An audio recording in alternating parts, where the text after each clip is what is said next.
Good morning everyone. Today we are going to solve exercise miscellaneous of chapter 4. Determinant की miscellaneous exercise को आज हम solve करने जा रहे हैं। अब तक हमने जितने भी चीज़ें सीखी हैं, जितने भी फॉर्मूला, जितने भी टॉपिक्स को पढ़ा है, सभी के क्वेश्चंस कुछ हमारे को थोड़े अपग्रेडेड फॉर्म में मिसलेनियस एक्सरसाइज में मिलते हैं। ठीक है, तो अब हम उन्हीं को उसी प्रोसेस से स्टार्ट करेंगे और मिसलेनियस एक्सरसाइज को सॉल्व करते हैं। ठीक है, बिल्कुल भी घबराने की जरूरत नहीं है। जो टॉपिक्स आप पढ़ के आए हैं, जो फॉर्मूलाज आपने लर्न करे हैं, उन्हीं का ही यूज़ करके हम इन क्वेश्चंस को भी सॉल्व करने वाले हैं। And miscellaneous exercise example number 32 and 33 is very important for exam point of view. तो आपको वो दोनों एग्जाम्पल्स भी करने हैं एनसीईआरटी के। ओके, तो चलिए करते हैं हम क्वेश्चन नंबर 1। तो क्वेश्चन नंबर 1 क्या कह रहा है बच्चों कि prove that the determinant this is independent of theta. तो यहाँ पे इंपॉर्टेंट क्या है, इंडिपेंडेंट ऑफ थीटा मीन्स जो भी आपका सोल्यूशन आएगा, जो भी डिटरमिनेंट की वैल्यू आएगी, उसमें थीटा प्रेजेंट नहीं होगा। तो आपको इसको प्रूफ करके दिखाना है कि जो इसका डिटरमिनेंट निकलने वाला है उसके अंदर हमारा थीटा प्रेजेंट नहीं होगा। ओके, तो हमारे को जो क्वेश्चन दिया है वो क्या दिया है, like this is x sine theta cos theta minus sine theta minus x 1 cos theta 1 and x. Okay, तो आप सिंपली इसको नॉर्मली पहले ओपन कर दीजिए, जैसे कि हम अपने डिटरमिनेंट को एक्सपेंड करते हैं। तो expand the determinant with respect to R1। ठीक है, हमने R1 मतलब कि रो 1 के रिस्पेक्ट में उसको एक्सपेंड किया। तो हमारा क्या हो जाएगा बच्चों, x इंटू हमारे पास जो उसको कैंसिल आउट करने का बचेगा वो बचेगा minus x 1 and x. Okay, then minus sine theta into आप रो फर्स्ट और सेकंड कॉलम को कैंसिल आउट करेंगे तो आपके पास क्या बचेगा, minus sine theta 1 cos theta and x. Fine, similarly जब आप कॉस थीटा के रिस्पेक्ट में करेंगे तो क्या बचेगा, that is minus sine theta minus x cos theta and 1। Okay, तो ये उसके सब डिटरमिनेंट्स आ गए आपके पास after cancel out the specific row and specific column. तो अब आपको इसको एक्सटेंड करते हैं, तो इसको एक्सटेंड करना आप सभी को आता है, जैसे minus x square minus 1 minus sine theta, this is minus x sign theta minus cos theta. Similarly here it is plus cos theta into minus sin theta minus plus x cos theta. Okay, now we can open the brackets. This is minus x cube minus x fine. This is minus plus x sin square theta plus sin theta cos theta. This is minus sin theta cos theta and this is plus x cos square theta. तो यहाँ पे आप देखेंगे ये दोनों term same है तो दोनों कैंसिल आउट हो जाएंगे। अब यहाँ पर आपका x sin square theta plus x cos square theta, तो we can take x as common from these two terms, then we will get sin square theta plus cos square theta, and sin square theta plus cos square theta is 1, then this is minus x cube minus x plus x। तो यहाँ पर हमारा ये भी cancel out हो गया और final में जो आपको आंसर मिल गया है वो क्या मिल गया है, माइनस एक्स क्यूब। तो यहाँ पे आप जब देख रहे हैं जो इसकी डिटरमिनेंट की वैल्यू आई है वो आई है minus x cube, that is it is independent of theta. इसमें आपका थीटा प्रेजेंट नहीं है, mean sine theta cos theta वाली टर्म्स प्रेजेंट नहीं है। इसका मतलब क्या हुआ कि जो हमारा determinant of this is minus x. Okay, easy है, काफ़ी इजी है, सिर्फ आपको बेसिक फॉर्मूला से यूज़ करने हैं, जो बेसिक पैटर्न्स आप यूज़ करते आए हैं वही यूज़ करके आपको सिंपल कैलकुलेशन करना है। बस आपको अपने कैलकुलेशन पे ध्यान देना है, कैलकुलेशन में कोई मिस्टेक नहीं होगी। So now come to the question number 2। अब हम क्या करने स्टार्ट करने वाले हैं, क्वेश्चन नंबर 2। तो क्वेश्चन नंबर 2 में हमारे को उसने क्या बोला है, without expanding the determinant prove that this determinant value is equal to this determinant value without expanding the determinant। Means आपको इन दोनों का डिटरमिनेंट को एक्सपेंड किए बिना ही इन दोनों की वैल्यूज़ को शो करके दिखाना है कि ये दोनों की वैल्यूज़ जो आने वाली डिटरमिनेंट की वो सेम आने वाली है। तो जब भी आपको विदाउट एक्सपेंडिंग बोला जाए that means you can use the properties of determinant, जो हमने एक्सरसाइज 4.2 में सीखा था। ठीक है। तो हम 4.2 की का क्वेश्चन है ये एक तरीके से, तो आप इसी को उसी रूल से सॉल्व करेंगे। तो let us take left hand side. तो लेफ्ट हैंड साइड में हमारे पास है ये, ओके। तो हमने लेफ्ट हैंड साइड के अंदर क्या किया, multiply R1 by A, R2 by B and R3 by C।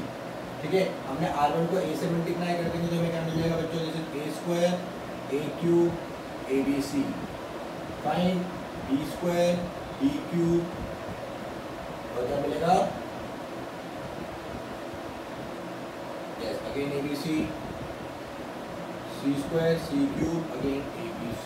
तो देखो जब हमने मल्टीप्लाई किया है तो हमें डिवाइड भी करना पड़ेगा, राइट, तभी तो हमारी जो वैल्यूज है वो सेम रहती है। अगर हम किसी भी टर्म को या किसी भी इक्वेशन को जिससे मल्टीप्लाई करते हैं उसी से डिवाइड भी करते हैं तो इक्वेशन में कोई इफेक्ट नहीं पड़ता। तो हमने जैसे इसको A से मल्टीप्लाई किया था तो हमें पूरे डिटरमिनेंट को A से डिवाइड करना पड़ेगा, सिमिलरली B से और सिमिलरली C से। मीन्स आपने कुछ नहीं किया, A से इसको मल्टीप्लाई किया और A से डिवाइड किया, तो हमने डिवीजन वाली टर्म को बाहर कर दिया। Then you can take common ABC from C3. Take common ABC from C3. Then you will get ABC is common, divided by ABC, and here is A square, B square, C square, A cube, B cube, C cube, 1 1 1। तो यहाँ पे ये तो cancel out हो जाते हैं अगर आप देखेंगे, तो आपके पास बच गया ये। Now you can interchange. So now again apply the rule, C1 will be interchanged by C3, then we will get minus of the determinant। जब भी आप दो रोज या कॉलम्स को इंटरचेंज करते हैं आपस में तो डिटरमिनेंट का साइन क्या हो जाता है, चेंज हो जाता है। ये हमारी प्रॉपर्टी थी तो हमने उसका साइन चेंज किया, तो यहाँ पे आ जाएगा हमारा 1 1 1 A cube B cube C cube A square B square C square. Again you can interchange C2 and C3, then again minus आपका कॉमन आएगा तो माइनस माइनस कैंसिल हो जाएगा और आपके पास बच जाएगा 1 1 1 A square B square C square A cube B cube C cube. Okay, तो this is equals to right hand side. So here without expanding the determinant we shall prove that the value of this determinant is equals to the value of this determinant। Okay, एक बार ध्यान से देखेंगे, बहुत ही easy है, tough वाली बात नहीं है, ठीक है।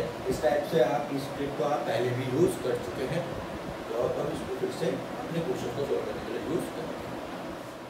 तो नाउ क्वेश्चन नंबर 3। तो क्वेश्चन नंबर 3 में क्या बोला है आपको कि you can evaluate this determinant. तो इस डिटरमिनेंट की आपको अगर नहीं है वैल्यू को इवैल्यूएट करना है, that means you can just solve this and find the value of this determinant. तो जब जैसे कि मैंने आपको बताया था जिस भी रो या कॉलम में नंबर ऑफ जीरो ज़्यादा प्रेजेंट होते हैं हम उसी के रिस्पेक्ट में क्या करते हैं, एक्सपेंड करते हैं अपने डिटरमिनेंट को, ठीक है। तो अगर आप यहाँ पे देखें तो रो 2 और कॉलम 3 में हमारा 0 आ रहा है, तो हमने क्या किया, इसको एक्सपेंड कर दिया विद रिस्पेक्ट टू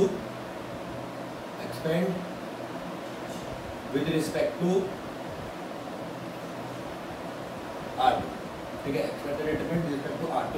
तो जब इसको R2 के रिस्पेक्ट में करते हैं तो बच्चों क्या हो जाएगा, देखो माइनस साइन बीटा, और इस वाले टर्म में क्या होता है, दिस इज 2 1। तो इसका जो हमारा -1 की पावर 2 + 1 = 1, तो ये क्या हो जाएगा आपका माइनस माइनस प्लस हो जाएगा, एंड इसको आप इससे मल्टीप्लाई करेंगे तो ये क्या हो जाएगा cos square alpha sin beta, ठीक है। देन इसको आप इससे करेंगे तो plus sin square alpha sin beta. Okay, I think सबको समझ में आ गया होगा। इसको हमने क्यों करा है, तो देखिए आपको पता है कि 1 2 3 4 ये जो 4 टर्म्स होती है जब आप डिटरमिनेंट एक्सपेंड करते हैं तो इनके आगे नेगेटिव आ जाता है। इसके आगे नेगेटिव आएगा तो नेगेटिव पॉजिटिव हो जाएगा, ये आपका पॉजिटिव रहेगा cos बीटा, मल्टीप्लाई करके this is cos square alpha cos beta fine, and इसको आप इससे करेंगे तो plus sin square alpha cos beta. तो you can take common out sin beta from this two, तो ये हो जाएगा बाहर आपका sin square beta into cos square alpha plus sin square alpha. यहाँ से आपका ये हो जाएगा cos square beta, cos beta को कॉमन लेंगे तो ये हो जाएगा आपका cos square alpha plus sin square alpha. आपको पता है कि sine square alpha plus cos square alpha क्या होता है 1, तो that mean this is sine square beta into 1 plus cos square beta into 1। Again sine square beta plus cos square beta क्या हो जाएगा आपका 1। तो the value of this determinant is, तो आई होप सबको समझ में आ गया होगा। काफ़ी इजी है, कोई ज़्यादा मशक्क़त वाली बात नहीं है इसमें, ठीक है। तो बिना किसी मशक्क़त के आप ये क्वेश्चन बहुत इजीली सॉल्व कर सकते हैं सब। Now we are going to solve question number 4। तो क्वेश्चन नंबर 4 में क्या कह रहा है पहले उस चीज़ को समझते हैं। तो उसमें बोला है कि ए बी सी आपके तीनों क्या है, एक रियल नंबर्स हैं एंड दिस डिटरमिनेंट, जो इस डिटरमिनेंट की वैल्यू है वो इक्वल्स टू 0 है। तो आपको ये शो करना है कि अगर इस डिटरमिनेंट की वैल्यू 0 है तो इसका मतलब क्या हुआ है, तो इन तीनों जो रियल नंबर्स है उनका सम 0 होगा या तीनों रियल नंबर्स इक्वल होंगे तभी इस डिटरमिनेंट की वैल्यू 0 आएगी, अदरवाइज इसकी वैल्यू 0 नहीं आ सकती। तो by using this determinant we shall prove that a plus B plus C is equal to 0 और a equals to B equals to C. ठीक है, तो देखते हैं इसको। हमने क्या किया, इसी डिटरमिनेंट का यूज़ किया। हमारे पास है b plus C plus a plus b, c plus a plus B plus c, a plus B plus C plus a is equals to 0। ठीक है, तो हमने क्या किया, अगर हम देख रहे हैं यहाँ पर कि अगर मैं इन तीनों को ऐड कर दूँ तो हमें मिल जाएगा 2a प्लस बी प्लस सी। ठीक है, तो हमने क्या किया, add R1 plus R2 plus R3, तो हमें मिल जाता है 2 into A plus B plus C, 2 into A plus B plus C, 2 into A plus B plus C. यहाँ पे हमें मिल जाता है C plus A plus B plus C. यहाँ पे हमें मिल जाता है A plus B plus C plus A. And if we can take common, यहाँ से मैं 2a प्लस बी प्लस सी को अगर कॉमन ले लूँ तो यहाँ पे देखेंगे बच्चे 2a प्लस बी प्लस सी मैंने कॉमन ले लिया, मैंने 1 1 1, this is C plus A plus B plus C and A plus B plus C plus A. Okay, इन सभी डिटरमिनेंट्स की वैल्यू भी 0 है। ठीक है, तो यहाँ पे अगर हम इसको सॉल्व करते हैं तो मैंने कहा C2 gives C2 minus C1, C3 gives C3 minus C1। ठीक है, तो हमारे को मिल जाएगा a प्लस बी प्लस सी। देखो हमें क्या करना होता है, दो एलिमेंट्स को 0 बनाना होता है। तो जब दो एलिमेंट्स को 0 बनाएंगे तो ये हो जाएगा 1 0 0, C plus a plus b, this minus this is a minus c, this minus this is b minus a, sorry this minus this करेंगे आप तो b minus c, this minus this को सी माइनस ए।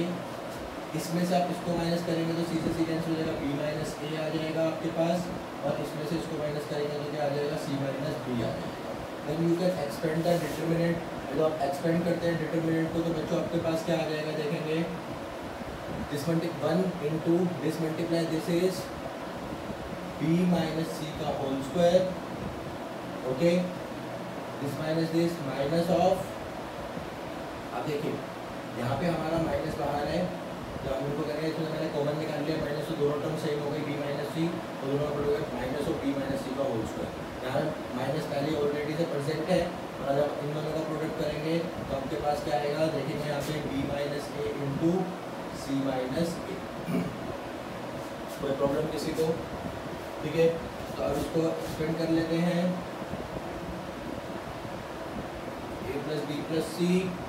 अब इसको खोलेंगे तो हो जाएगा आपका माइनस का बी स्क्वायर माइनस का सी स्क्वायर माइनस का 2ab, ये हो जाएगा प्लस बी सी।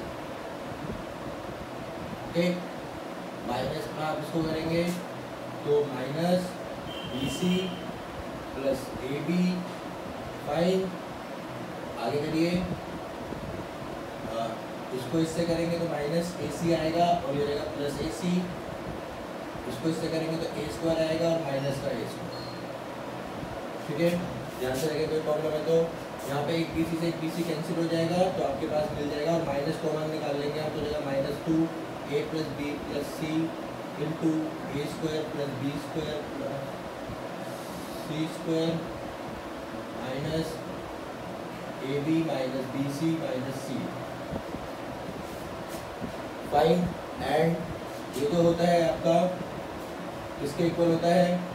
क्लास 9 में आपने पढ़ा है, this is equals to -2 into a plus b plus c is equals to 1/2, this is a minus b का whole square plus b minus c का whole square plus c minus a का whole square. ठीक है, 9 class की identity थी आपकी। तो यहाँ से अगर आप देखें तो ये 2 से 2 कैंसिल हो जाता है बच्चों। ठीक है, और आपके पास ये टर्म्स बचती है।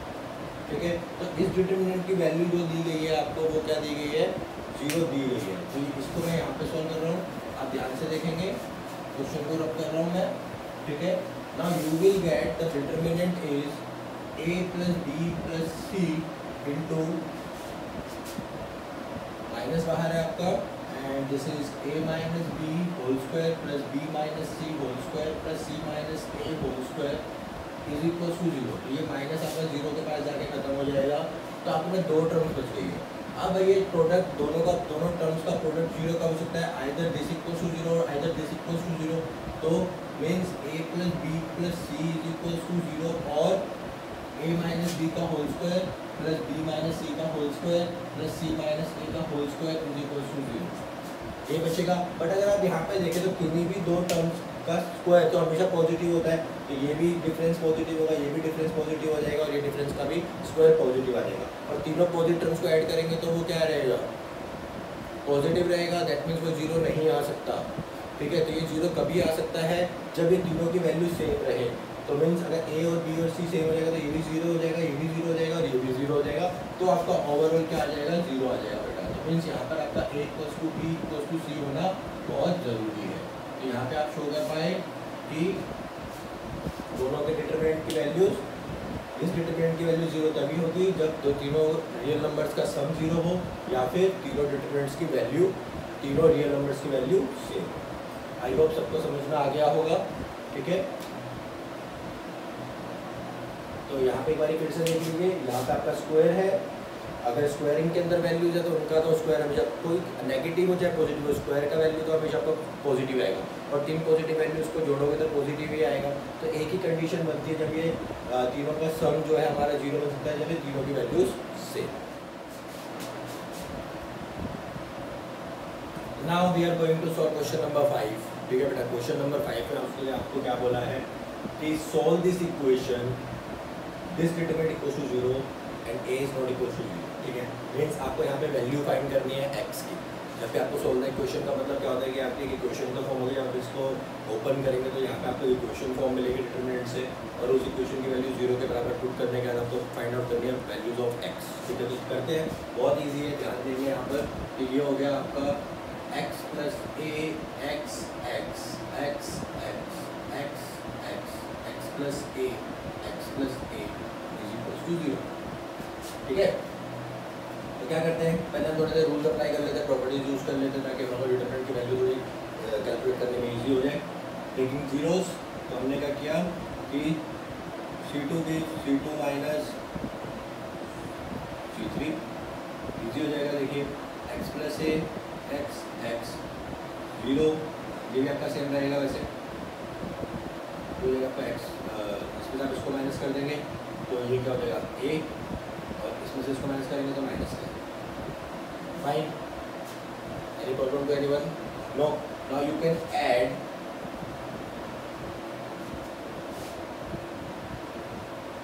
R2 gives R2 plus R3।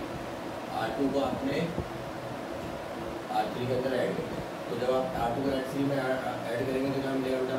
तो ये हो जाएगा आपका x plus a 0 x, this is 2x, this is 0, this is 2x plus a and this is x minus a x plus a।